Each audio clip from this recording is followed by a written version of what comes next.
I'm dealing with this question from a student about will his education give him a job? And to make a long story short, no qualification guarantees a job. And then the real question comes up, so how do I find a job? How do I build a career? Now, that's a question I'd love to try and answer. For starters, I thought, let me just give some data about education and employment and income.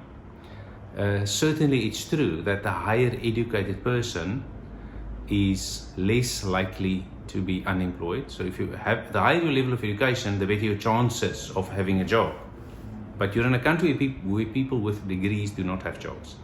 So there's no guarantees.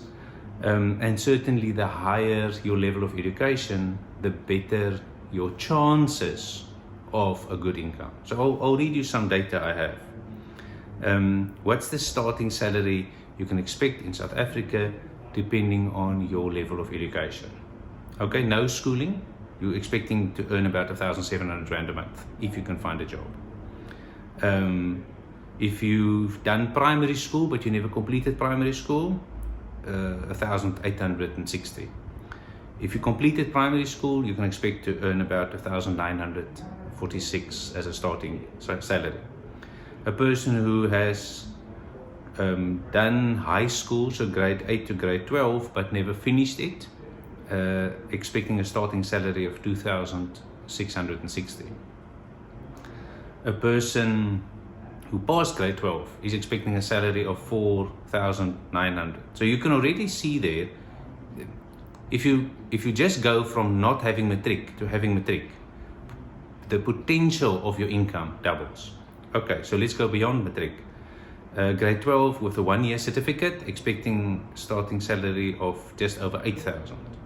3-year diploma after matric, expecting starting salary of over 13,000.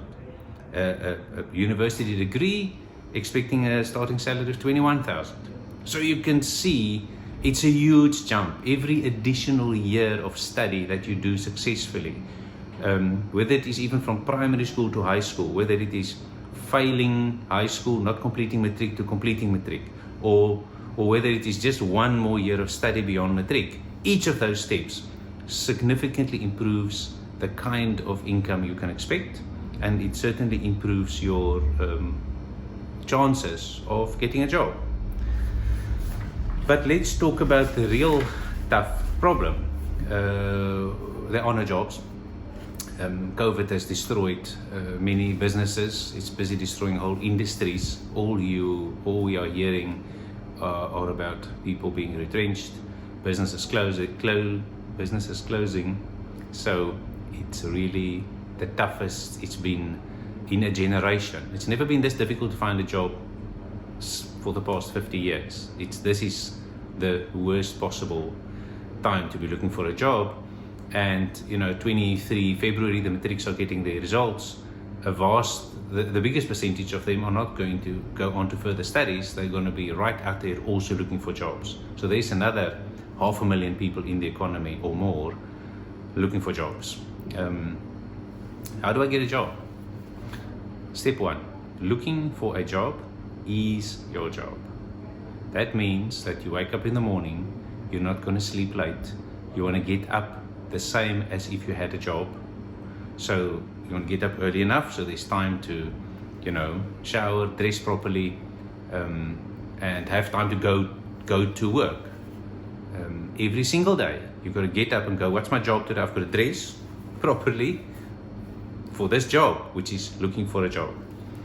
And then you've got to have a plan on how to find that job. But if you're not working at it every single day, if you're sleeping late, if you're stopping your work of looking for a job, early in the afternoon, well, then you're not as serious as the people competing with you, and they are going to get the jobs. Secondly, get a job, any job. As difficult as it sounds, the moment you have your foot in the door, you move from having no job to sweeping the floor at the hairdresser. The fact of the matter that you're in that job, no matter how lowly paid it is, when they look for another person, you're already inside, you're already there. So your chances of getting the next opportunity in that business is 1,000 times higher than the chances of the person outside on the street. You know, businesses employ at the bottom. If you are proving yourself in that low level job, you're the person who's going to get noticed, you're the person who's going to get promoted. But any job that just gets you in the door is going to change your life. Study something. Okay, I work for Matric College. Of course, I'm going to say study something. The moment you understand what a real important skill is in the job you are working or in the job you're aiming for, you can you know, on the internet get a free course. You can ask a colleague to show you how to use email, how to use Excel. Every bit of training you do that makes you better at the job you're trying to do is worth it. Whether that's free, whether that's a friend helping you, whether that's a 3-year degree you have signed up for. If I'm looking at employing people and I'm looking at your CV, then the fact that you are busy studying is going to impress me, because it's telling me something about you. It's telling me that you thought about this. It's telling me that you are taking personal responsibility for your career. It's telling me that you are a determined person. It's telling me that you have perseverance. That's a lot of good things. So you might think, I'm not even going to apply for the interview because I don't have the certificate they want me to have. I'm going, if you started studying for that certificate, of course I'm going to have you in the interview. So it's a critical piece of knowledge for me. You need to show me that you're studying something. And it doesn't have to be big. It has to be relevant to the job you're aiming at. Next element, of course, if we talk about studying, in South Africa there are identified scarce skills. So you know, if you are qualifying yourself towards a scarce skill, people are actually looking to employ you. Even though there's lots of unemployment, there's sections where there's a shortage of people. There is a shortage of office administrators. There is a shortage of bookkeepers and accountants. I kid you not, in South Africa. So if you're studying towards one of those scarce skills, you're going to find it easier to find a job because there is a demand for people with those skills. Stop wasting your time by sending out lots of CVs, okay? Nobody's looking at that 100 CVs that you emailed at random. Nobody's looking at your CV on a job hunting site. That's nonsense. Spamming lots of people with your CV leads nowhere. It makes you feel that you've done some work, but that work has no value. You need to be way more specific about what you're trying to do. Cool. So you're telling me not to send out lots of CVs. What do I do? Start with your contacts. Your ex-teachers at school, the head of the school. If you went to church, the elders in the church, the dominee, people you know, people in the community that you know, people who have jobs. You have an uncle and he's got a nice job in a big firm. Are you talking to each of those people face to face, telling them to put your name forward, asking them to be on the lookout? Do they know someone? Do they know about an available job? Have each of them got your CV in hand? Has each of them got your CV electronically? Have you emailed it to them? So when an opportunity comes up, they're going to think about you because they met with you, because you impressed them, because you booked the meeting, dressed up for the meeting, pitched up for the meeting, did have a proper conversation, handed over your CV to all these connections that you have. And when you start thinking about every person you know and every person they know, you have a lot more connections than you realize.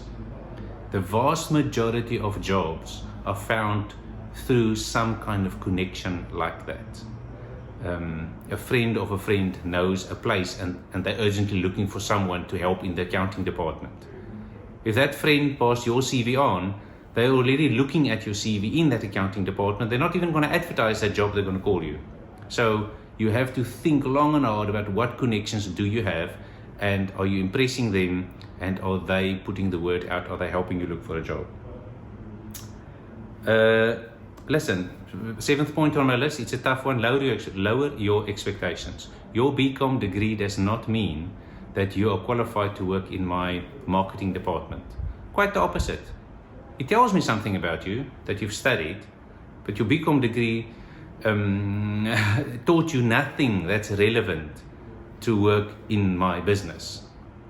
It's a lot of theory that you taught, and I'm sure it has the value. All studying has value, all learning has value, but that learning is not specific for the job I have. If you've never worked and I employ you, I'm taking on the responsibility from day one to teach you all the stuff that nobody ever taught you about. How does the world of work work?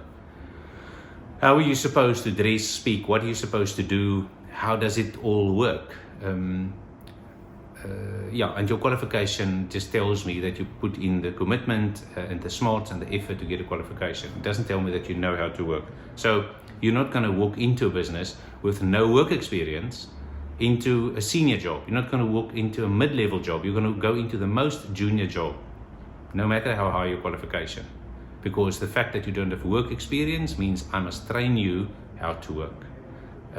You need to work your way up that ladder. So lower your expectations. Work harder than anyone else. If everybody around you are working from 8 in the morning till 5 in the afternoon, and you are working till 6 in the afternoon or till 7, you're easily working an extra day every week. You're actually working 6 days that week by putting in an extra hour or 2 hours at the end of your day. Everybody else is working, less than you're working more than them. You keep that up for 1,000 days, not just for a day. You are going to get more done. You are going to get better results. You are going to get noticed. Your name is going to come up when people talk about opportunities, about promotions, about advancement, about salary increases. People see, You think they don't see, but they see. People walk past where you are working and they see. Are you first in the morning, or are you always struggling to be on time? Are you the first to leave in the afternoon, or are you still there an hour later finishing something because you are showing that you're serious about your work? You're taking yourself seriously. You're showing that you're taking your career seriously. People will notice that. So if you are more committed than the people around you, then the opportunities will come to you and not go to them. And lastly, don't give up. It is honestly the darkest before the dawn. It is true that when one door closes, another door opens. It is a common thing in South Africa that people give up on finding a job. And the average time that it takes them to give up on finding a job is 3 months. So if you're in Matric now, you're waiting for your results, you're out there hunting for a job after you got your results. So you're looking for a job March, you're getting your results end of Feb. You're looking for a job, you're out there, you're working, you're doing all the stuff I said. March, April, May. I'm telling you, by June, most people will have given up. They are sleeping late, they've given up on actually finding a job. If you can keep it up for 6 months, a lot of your competition has fallen by the wayside. They've quit. If you don't quit, you win. The person who keeps going the longest wins. But it requires that you don't give up. Yes, there's obstacles. Yes, it's going to be tough. Very tough. If you don't quit, you win. Cool. That's it. Thank you.